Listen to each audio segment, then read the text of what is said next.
Bienvenue, vous nous écoutez sur le www.radioalfayda.net. Alfayda, c'est la référence.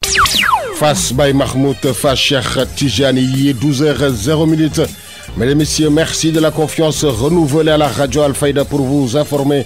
Et vous avez fait le bon choix si vous nous rejoignez dans l'actualité de ce vendredi 27 septembre 2024. Nous sommes ensemble pour une demi-heure d'information sur Alfayda FM, c'est l'heure du journal. Voici le sommaire. À quelques jours de l'ouverture des classes pour les élèves, certaines écoles de la commune n'ont pas encore les conditions requises pour démarrer dans de bonnes conditions l'année scolaire. Barre Gueye de l'UNAPES demande aux autorités de faire le nécessaire pour que le concept Ubitei Jangtei soit effectif. Palado, une localité située à 5 km de Kahone, dit non à la négligence des autorités face à leurs maux, manque d'électricité, pistes de production et tant d'autres structures socio-économiques. Législative anticipée, le ministre a évoqué les directives reçues pour engager des concertations avec la Sénat et les acteurs concernés afin de partager les informations essentielles relatives à l'organisation des élections législatives du 17 novembre. Renforcement de capacité en technique d'appui de création et suivi projet. Un atelier tenu au Centre culturel régional de Kaolack en direction des acteurs culturels de la région. L'initiative est de l'espace Cœur Kabila. En seconde partie, vous aurez l'actualité internationale, la page sportive qui mettront un terme à ce 12h. Mesdames et messieurs, gardez votre confort d'écoute de développement. C'est juste après ceci. Le journal Serigne Moussa Kane. Qui vous dit bonjour, Seydi Hadj Libas Mbaye assure les opérations techniques. Face à la presse pour faire le point sur la situation qui prévaut à l'université du Sine Saloum El Hadji Ibrahima Niass, en particulier au CROUS, le président du SYNAPES est revenu sur le cas des écoles qui sont sous l'emprise des eaux à quelques jours de la rentrée des classes. Baragay, que je vous propose d'écouter. Vous avez parlé de la disponibilité des structures scolaires des écoles par rapport à la rentrée. Et quand vous dites ça, vous faites allusion aux inondations. C'est-à-dire, il y a beaucoup d'écoles qui aujourd'hui ne sont pas praticables. Les cours et les classes sont remplis d'eau et il sera impossible, si on ne fait pas quelque chose, pour que les élèves puissent mettre le pied dans ces salles de classe ou bien dans cette école à la rentrée. Alors ça, c'est réglé parce que chaque année, il y a un CRD spécial qui est convoqué par le gouverneur, on appelle CRD de la rentrée scolaire, dont le maître d'œuvre est l'inspecteur d'académie de Kaolack, pour évaluer ce qui a été fait l'année passée et quelles sont les mesures qu'il faut prendre pour l'ouverture à venir. Et lors de ce CRD donc, avec la présence de l'ensemble des services départementaux, quand on dit services départementaux, il y a les sapeurs-pompiers, il y a le service d'hygiène, la police, la gendarmerie, l'urbanisme et tous les services départementaux, en tout cas de la région, seront présents, chacun dans son domaine, essaiera de mobiliser le maximum de ressources pour que la rentrée puisse se faire dans les conditions idoines. Au-delà donc de ce CRD, les préfets aussi vont convoquer au niveau départemental ce qu'on appelle des CDD. Et dans ces CDD également, tout ce qui tourne autour de l'éducation, tout ce personnel, ces ressources-là vont se réunir pour faire la même chose, parce que là-bas c'est au niveau régional, mais cette fois-ci c'est au niveau départemental. Recensement des différentes structures scolaires, écoles élémentaires, collèges, lycées, voir qu'est-ce qui ne marche pas, qu'est-ce qui peut poser problème pour la rentrée et essayer de trouver des solutions avec l'ensemble de ces organisations. Et ensuite, il peut y avoir ce qu'on appelle le Conseil local de développement, CLD, et ça c'est à l'initiative des sous-préfets au niveau des arrondissements. Là également, ils vont convoquer toutes les parties prenantes pour voir dans quelle mesure on peut faire une rentrée correcte et voir l'ensemble des problèmes qui sont susceptibles de se poser au niveau de certaines écoles et essayer de les résoudre avant même le jour de la rentrée. Donc voilà en tout cas pour ce qui est des inondations. Baragay, le président du syndicat national des personnels de l'enseignement supérieur, qui demande aux autorités de faire le nécessaire pour que le concept Ubitei Jangtei soit effectif dans toutes les écoles. Il interpelle les mairies et les conseils départementaux sur le cas des fournitures scolaires.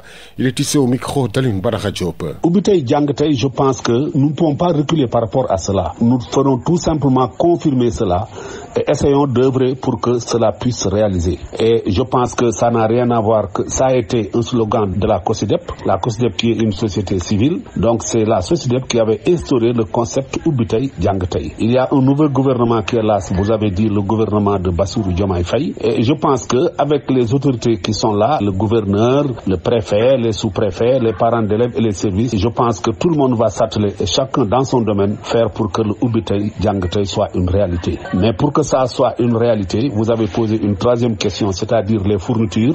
Et vous avez parlé de l'État, qu'est-ce que l'État va faire? Là aussi, je précise que l'éducation est une compétence qui est transférée au niveau des mairies et au niveau des conseils départementaux. Et cette question de fourniture doit être prise en charge par les maires et par les présidents de conseils départementaux. Alors, chaque année, c'est eux qui le fassent. Et si nous voulons que ce concept Ubitei, Jangtei soit vraiment une réalité, il faudrait que ces deux structures également, les mairies et les conseils départementaux, jouent leur rôle en essayant de faire rapidement le maximum possible pour que les fournitures soient disponibles dès la rentrée. Si ces autorités ne le font pas, alors les parents d'élèves seront obligés de colmater quelque chose alors qu'ils vivent des conditions extrêmement difficiles, mais malgré tout, ils vont essayer de se sacrifier pour mettre les élèves dans de bonnes conditions. C'est pourquoi nous voudrions que ces fournitures viennent à l'heure indiquée, c'est-à-dire dès le jour de la rentrée, pour permettre aux parents de souffler un tout petit peu. Alors là, nous interpellons donc ces autorités, que sont les maires et les conseils départementaux, pour que cela se fasse très rapidement. Nous, en ce qui nous concerne, nous parents d'élèves maintenant, nous avons des préoccupations quotidiennes qui sont dans notre domaine de compétence, c'est-à-dire faire le désherbage des cours d'école, ensuite nettoyer les salles de classe et les désinfecter, nettoyer les toilettes et vider les fosses s'il le faut, et réparer les tables-bancs, peindre les tableaux. Voilà des tâches quotidiennes que nous faisons chaque année. Bar Gueye, lors de leur rencontre avec la presse dans le cadre du programme de réhabilitation et de modernisation des infrastructures de Dakar, le maire Barthélémy Diaz a souligné que l'éducation, tout comme la santé, constitue un pilier fondamental de la dignité humaine. Le premier magistrat de la ville de Dakar, Barthélémy Diaz. Le centre médico-scolaire aura deux avantages, celui de la proximité et celui de la prise en charge efficiente des élèves.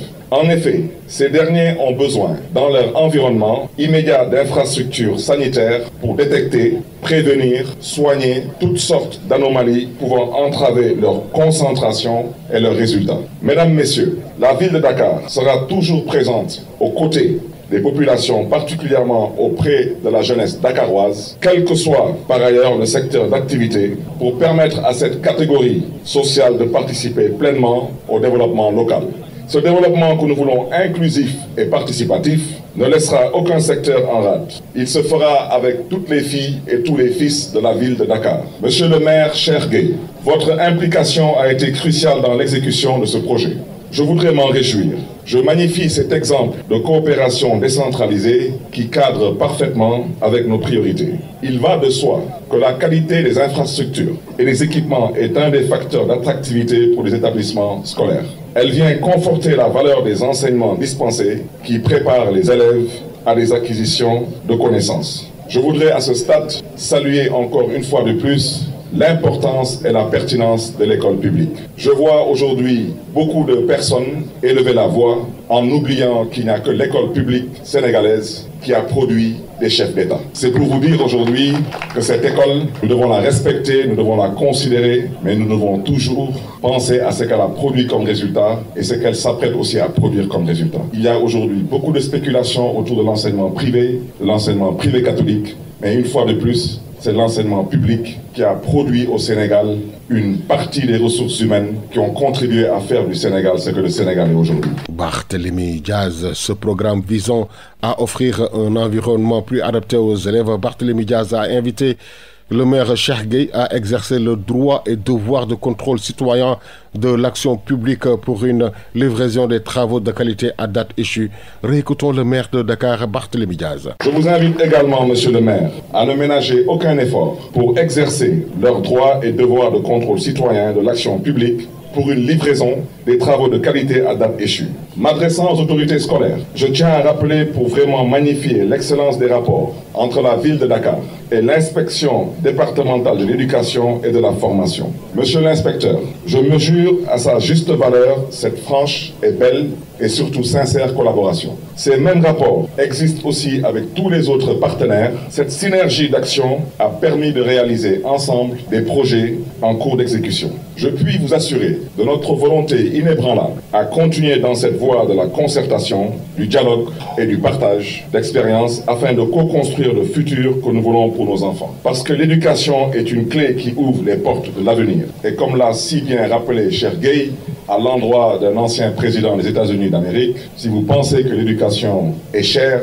eh bien, essayez l'ignorance. Je dois d'ailleurs saluer ici les parents d'élèves, saluer aussi les anciens du CM Ousmane Socé Diop et les remercier pour leur soutien important qu'ils nous ont apporté et qu'ils continuent de nous apporter. J'ai toujours trouvé en eux des alliés précieux, des partenaires motivés et ouverts, mais surtout soucieux du bien-être et du devenir de nos élèves. J'aimerais enfin insister d'une part sur le respect des délais et normes de construction pour un ouvrage de qualité à date échue. J'insiste encore pour cela et invite M. le maire Cheikh Gueye, ainsi que l'association des parents d'élèves, ainsi que les anciens du CM Ousmane Socé Diop, à veiller à cela. Je rappelle que cet établissement s'apprête à accueillir du public. Mais surtout, d'autre part, j'insiste encore et vraiment insister sur la nécessité d'assurer la maintenance des infrastructures qui seront livrées. Dans ce pays, nous avons l'art de pouvoir construire, de pouvoir inaugurer, mais au bout d'1 an, c'est comme si nous avons en face de nous un bâtiment qui date de l'époque coloniale. C'est à ce prix que nous pourrons non seulement préserver nos investissements, mais surtout assurer un bel héritage aux générations futures. Une note de culture, renforcement de capacité en technique d'appui de création et suivi projet. Un atelier tenu samedi dernier au Centre culturel régional de Kaolack en direction des acteurs culturels de la région. L'initiative est de l'espace Cœur Kabila. Les détails avec Ndeye Fatou Cissé. On continuera en fonction de nombreuses recommandations qui ont été faites, surtout de tenir d'autres ateliers de formation, d'autres rencontres de sensibilisation. Nous essayerons en fonction de nos capacités. Une capacitation sur les techniques de projet. Les acteurs culturels de Kaolack ont bénéficié de cet appui grâce à une initiative de Cœur Kabila. L'espace se trouve à l'Alliance française. L'activité tenue samedi dernier a eu lieu dans les locaux du Centre culturel régional de Kaolack. Donc c'était l'occasion de pouvoir les outiller sur les techniques de rédaction, de gestion et de suivi de projet, particulièrement dans le volet culturel, en revenant un peu sur l'aspect créatif et l'aspect suivi. Ce qui a motivé cet atelier, c'est justement une observation qui a été faite au niveau des différentes activités auxquelles nous avons été invités. On voit que parfois il y a des manquements, il y a des limites dans la tenue de ces événements-là. Et donc en amont, c'est parce que peut-être le projet n'a pas été bien ficelé, ou il a manqué des étapes dans le projet, des étapes ont été sautées, et qu'on s'est rendu compte que ces lacunes-là pouvaient être comblées à travers une session de formation qu'on a bien voulu partager aujourd'hui sur l'initiative de l'espace Cœur Kabila, qui est aujourd'hui logé à l'Alliance française de Kaolack, et bien sûr avec l'appui de Trangatech Incube sur la facilitation de l'Alliance française, et les centres culturels que nous remercions d'ailleurs, qui ont bien voulu nous accueillir aujourd'hui parce que nous sommes dans une dynamique d'inclusivité. Jean-Noël Walissa, rechargé de communication de l'Alliance française, est le responsable du programme Trangatech à Kaolack. L'idée n'est pas juste de former ces jeunes et de les laisser. Nous avons un programme d'incubation dans lequel ils peuvent être orientés.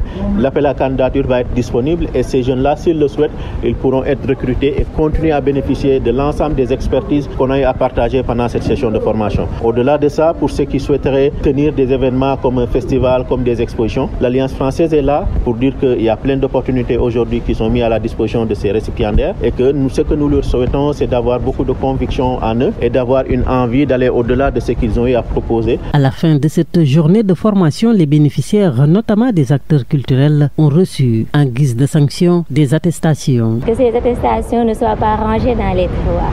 Et une connaissance se mesure dans la pratique. L'actualité régionale, nationale, c'est sur Alfayda FM 90.1. Émettant depuis Medina Bay, immeuble Cheikh Imam Hassan Cissé, studio Ali Momara Alilo, l'info se poursuit sur la référence. À cause de l'enclavement de leur zone, les populations de Palado demandent l'érection de routes praticables pour faciliter l'accès à leur localité et les habitants confrontent d'énormes difficultés pour pouvoir faire écouler leurs produits. Bokar Diouf au micro de Cheikh Tidiane Diagne. Ici à Palado, on a d'énormes problèmes pour pouvoir écouler nos produits par rapport à la route. On a des problèmes de route, donc les producteurs produisent bien le sel et de très bonne manière, mais pour l'écouler, ils subissent d'énormes problèmes parce qu'ils traversent tout le village pour aller jusqu'à Makakaoun pour pouvoir stocker le sel là-bas pour les camions viennent pour charger ça. Et c'est tellement difficile et ça répercute sur le prix du sel. Aussi, ça rabaisse aussi, ça fait un travail extraordinaire entre les populations parce que ça crée des difficultés entre les populations de Palado et ceux de Makakaoun parce qu'il y a des fois quelqu'un qui veut charger son camion et en tour de route il va jusqu'à Makakaoun pour pouvoir charger ça sur le camion. Sur place, le propriétaire des champs qui sont au bord de la route l'interpelle pour lui dire que le sel détruit nos champs et ça crée souvent des problèmes. Donc qu'attendez-vous à l'État pour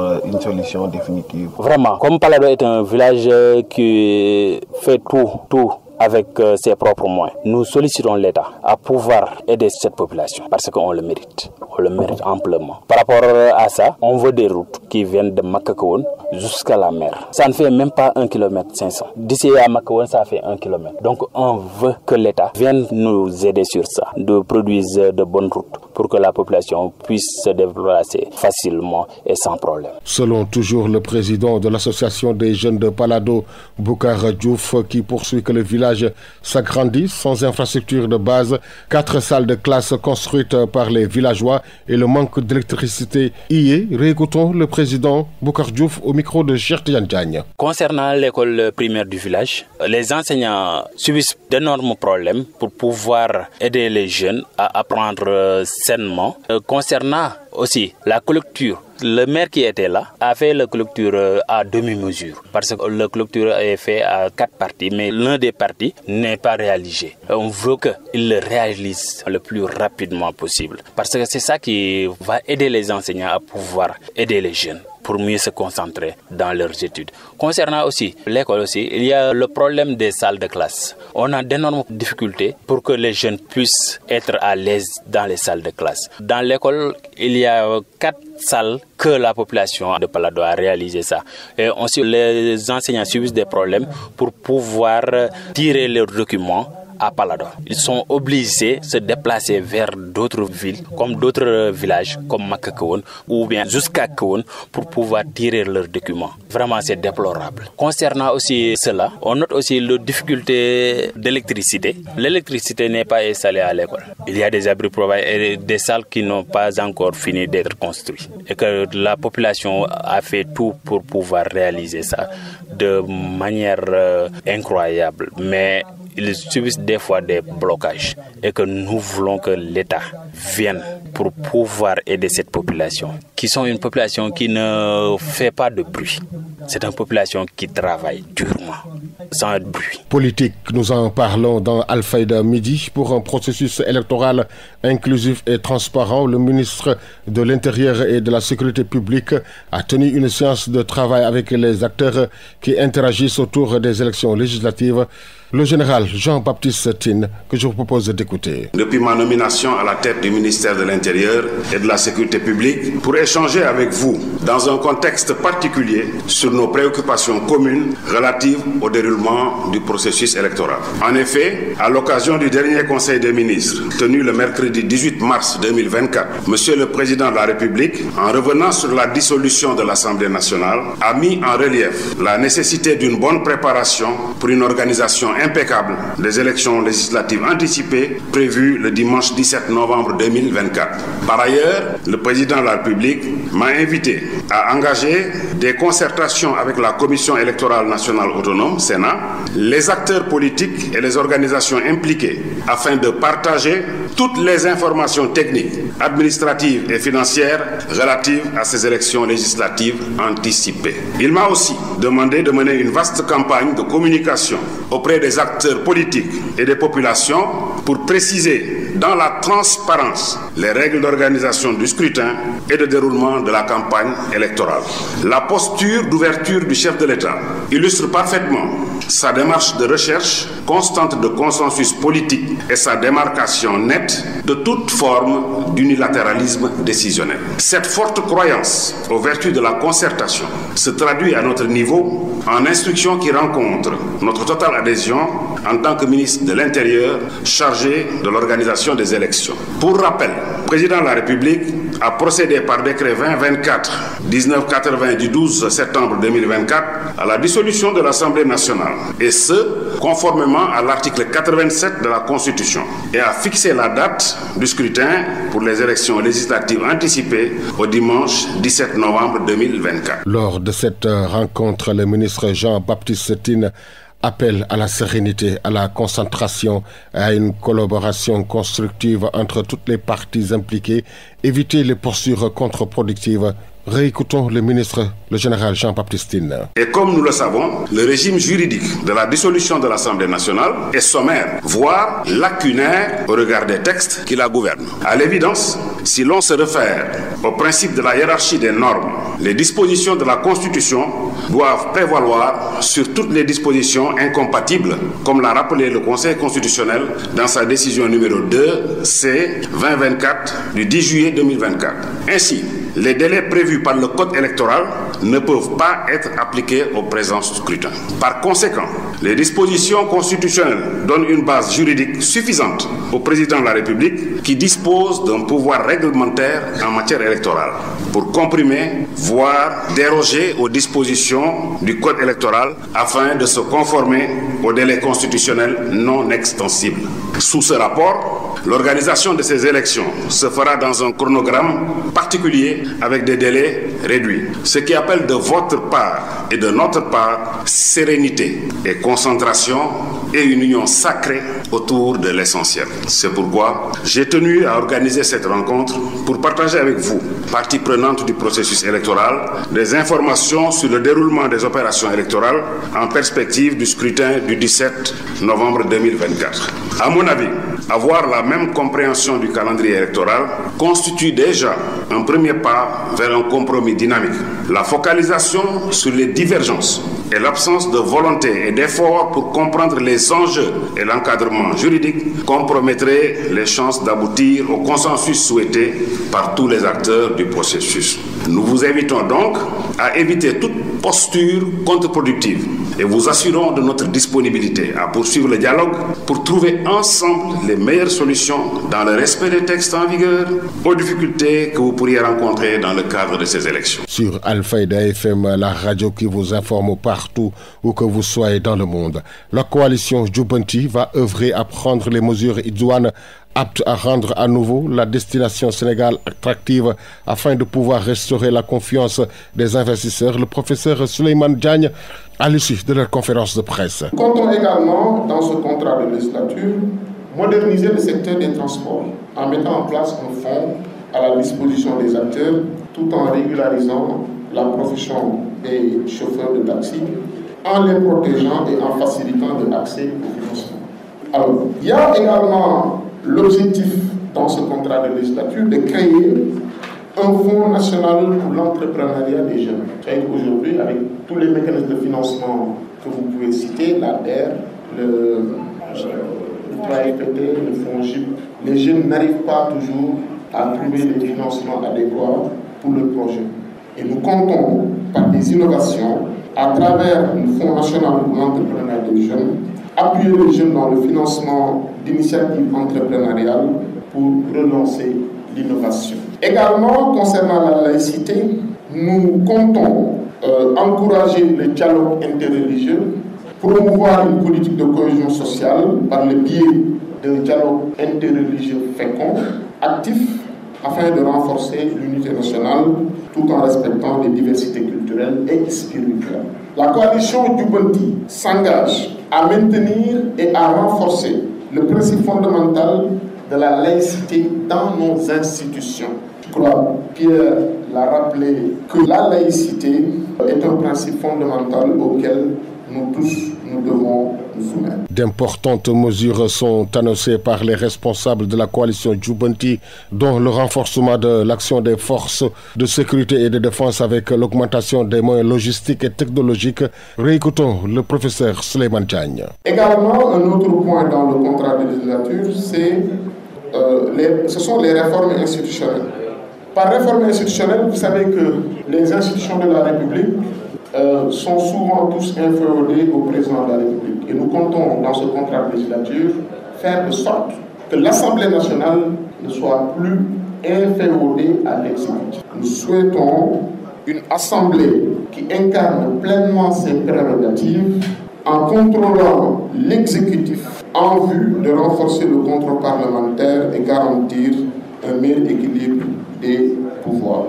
Également, nous comptons mettre en place une commission d'enquête parlementaire permanente de lutte contre la corruption qui permettra de limiter les abus et sanctionner toutes les pratiques liées à la corruption au sein de nos administrations publiques. Renforcer également l'indépendance des corps de contrôle, l'IGE, la Cour des comptes, l'OFNAC et les autres organes de contrôle en vue de renforcer la transparence. Dernier point, cela concerne la sécurité nationale et la défense. Concernant ce point, nous souhaiterons renforcer l'action des forces de sécurité et de défense avec le recrutement et la formation renforcée de ces forces, l'augmentation des moyens logistiques et technologiques pour protéger la souveraineté nationale et les citoyens. Également, assurer une bonne gestion des frontières en luttant contre les trafics transfrontaliers par le renforcement de la surveillance par des infrastructures aux frontières pour prévenir le terrorisme et le trafic de drogue. À l'instant, le professeur Souleymane Diagne de la coalition Djoubanti. À Kolda, le parti Awalé, membre de la coalition Diomaye Président, prend ainsi position selon le délégué départemental Bakary Morone qui invite aux Sénégalais à fournir les outils nécessaires au président pour concrétiser son projet. Il est ici, au micro de Babacar Diouf. Nous, la délégation départementale du parti Awalé de Kolda, exprimons notre soutien indéfectible au président de la République, son Excellence Bassirou Diomaye Diakhar Faye. Awalé départemental de Kolda félicite et salue son rôle central au sein des institutions. Donc à cet égard, Awalé soutient pleinement la suppression des institutions budgétivores telles que le CESE et le CCT qui ne contribue pas à résoudre les problèmes du peuple sénégalais. Awalé demande également leur dissolution conformément aux lois de l'Assemblée nationale, actuellement influencée par une majorité parlementaire plaçant ses intérêts personnels au-dessus de ceux des Sénégalais. Confortons également le Premier ministre Ousmane Sonko dans toutes les initiatives visant à rendre des comptes. En effet, le Sénégal a un besoin urgent de mobiliser ses ressources internes pour répondre aux urgences et soulager les populations. La reddition des comptes permettra au secteur parapublic de récupérer ses ressources par le biais de la justice. Enfin, Awalé invite les Sénégalais à fournir les outils nécessaires au président de la République pour concrétiser le projet et initier les réformes tant attendues. Restons toujours à Kolda où Amadou Ba, le leader du parti Nouvelle Responsabilité, peut compter sur l'ancien premier adjoint du maire Daouda Sidibé. Ce dernier dit être convaincu par le charisme et demande et la démarche d'Amadou Ba. Il est ici au micro de Papa Kadjali. J'ai décidé, à la suite de l'appel de M. Amadou Ba, ancien premier ministre du Sénégal et candidat de la coalition Benno Bokk Yakaar aux élections présidentielles du 24 mars 2024. J'ai donc décidé par dire oui. Oui, pourquoi? Oui, premièrement, pour la posture républicaine et le caractère inébranlable d'homme d'État qu'il incarne et qui forcément fascine et rassure. Deuxièmement, pour ses idéaux de paix, de stabilité, de démocratie, de travail acharné et méthodique auxquels je souscris sans réserve. Troisièmement, pour ses qualités humaines intrinsèques adossées à nos valeurs socio-culturelles qui forcent le respect et l'admiration. Quatrièmement, pour écrire une nouvelle page de l'histoire politique du Sénégal aux antipodes de certaines pratiques qui jurent d'avec la morale et l'éthique. Cinquièmement, pour parachever les vastes chantiers déjà entamés au profit et bénéfice exclusif de nos compatriotes, la centralité de notre engagement politique. Sixièmement, pour donner espoir à ce vaillant peuple qui mérite tous les sacrifices pour améliorer de façon substantielle son quotidien. Septièmement, pour repositionner le Sénégal comme victime de la démocratie, de l'état de droit en Afrique, un pays envié et enviable par le reste du monde. Huitièmement, pour faire rayonner la diplomatie sénégale actuellement en berne. Neuvièmement, pour renforcer le sentiment d'appartenance nationale, la fierté sénégalaise, les valeurs de Diom, de Kers, de Soutoura, de Ngor, de Nité, en perte préoccupante de vitesse dans notre cher Sénégal. Dixièmement, pour bâtir enfin des institutions fortes, socle de la paix et de la stabilité. Pour toutes ces raisons que je viens d'évoquer, j'ai donc décidé en ce jour solennel de répondre à la main tendue de ce grand commis de l'État. J'ai nommé M. Amadou Ba. J'ai dit oui. Je vous invite donc à dire oui avec moi pour tisser le blason d'un Sénégal stable, d'un Sénégal prospère, résilient, d'un Sénégal de tous et pour tous. Actualité internationale. Si vous nous rejoignez dans l'actualité de ce vendredi 27 septembre 2024, l'actualité internationale, c'est avec nos partenaires de la Voix de l'Amérique. L'OIF, l'Organisation internationale de la francophonie, a annoncé avoir décidé de lever la suspension de la Guinée qui pourra participer à son 19e sommet début octobre en France. L'Union africaine a appelé à la cessation immédiate des combats dans la ville soudanaise d'El Fasher, dans le sud-ouest du pays. L'organisation dénonce une escalade de la crise après un assaut ce week-end des forces paramilitaires. Actualité internationale. L'Éthiopie a fait part de ses inquiétudes sur les armes fournies à la Somalie. Addis Abeba craint que ces armes ne se retrouvent entre les mains de terroristes.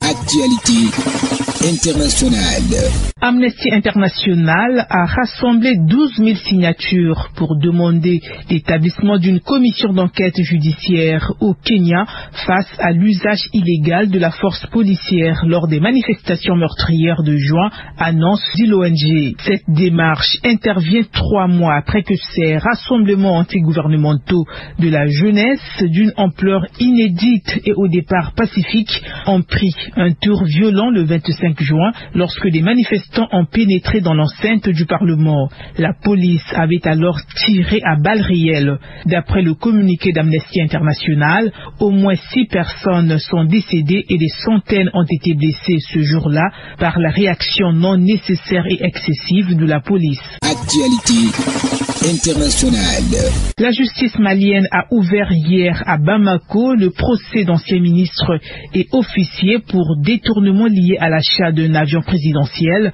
et d'équipements militaires en 2014 sous le régime de l'ex-président Ibrahim Boubacar Keïta. Cet achat, estimé à près de 40 millions de dollars et effectué sans appel d'offres, avait entraîné des sanctions financières contre le Mali. L'ex-premier ministre Souleymou Boubèye Maïga et l'ex-ministre des Finances Bouhari Fili Sissoko, tous deux placés en détention en 2021, sont accusés d'atteinte aux biens publics, escroquerie, faux et favoritisme. M. Maïga est décédé en prison en mars 2023, tandis que d'autres anciens responsables sont également jugés cette semaine. Actualité internationale. Plusieurs chefs d'État africains étaient à la tribune de l'ONU à l'occasion du débat général de la 79e Assemblée générale des Nations Unies. Ils ont appelé à une réforme du Conseil de sécurité. Actualité internationale.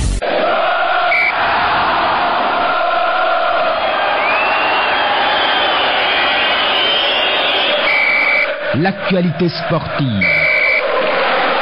Une page sportive que nous ouvrons avec la Confédération africaine de football qui a dévoilé la date des éliminatoires de la 8e édition du CHAN. Le premier tour est prévu entre le 25 et 27 octobre. Le second tour suivra du 1er au 3 novembre. Le deuxième tour en 2 étapes, du 20 au 22 décembre, puis du 27 au 29 décembre. Suite de la première journée de la Ligue Europa. Hier, Fenerbahçe a battu Union Saint-Gilloise 2-1. Malmo FC s'incline devant Glasgow Rangers 0-2.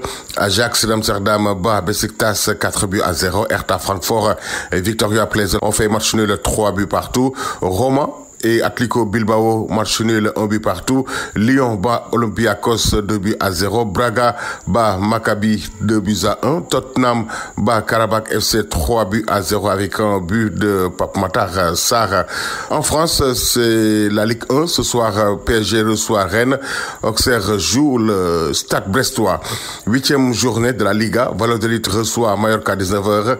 5e journée Bundesliga. Borussia Dortmund reçoit Bochum à 18h30. 6e journée calcio italien, AC Milan reçoit Lecce à 18h45. 5e journée Saudi Pro, Al Nasr reçoit Al Wehda à 15h20.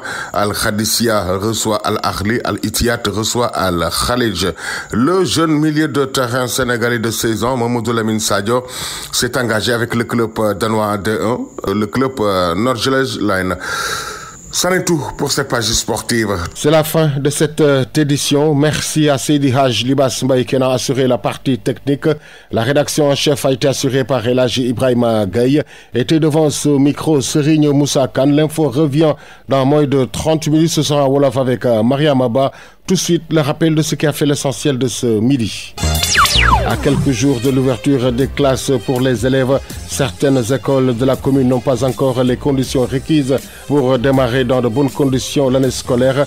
Baragay de l'UNAPES demande aux autorités de faire le nécessaire pour que le concept Ubitei Yangtei soit effectif. Palado, une localité située à 5 km de Kahone, dit non à la négligence des autorités face à leurs maux, manque d'électricité, pistes de production et tant d'autres structures socio-économiques.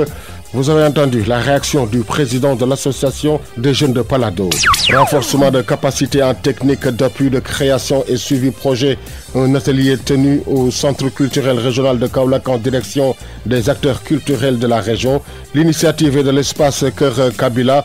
Vous avez suivi les détails avec Ndeye Fatou Cissé. Législative anticipée, le ministre a évoqué les directives reçues pour engager des concertations avec la Sénat et les acteurs concernés afin de partager les informations essentielles relatives à l'organisation des élections législatives prévues le 17 novembre prochain. En seconde partie, vous avez suivi l'actualité internationale, la page sportive qui ont mis un terme à ce 12h. Mesdames et messieurs, merci de nous avoir accueillis dans l'intimité de chez vous. Excellente suite des programmes sur la 90.1. Le journal Serigne Moussa Kane.